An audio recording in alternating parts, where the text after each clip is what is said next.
segundo disco de Madonna, producido por Nile Rodgers, fue el primero de su carrera en llegar al puesto número 1 en los charts de Billboard.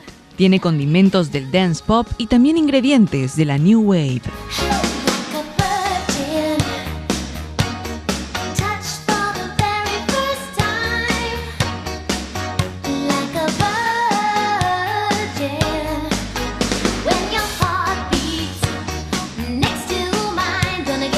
El año 1984 fue sin dudas el momento en el que Madonna impuso su estilo no solo musicalmente, sino también en la cultura y moda pop.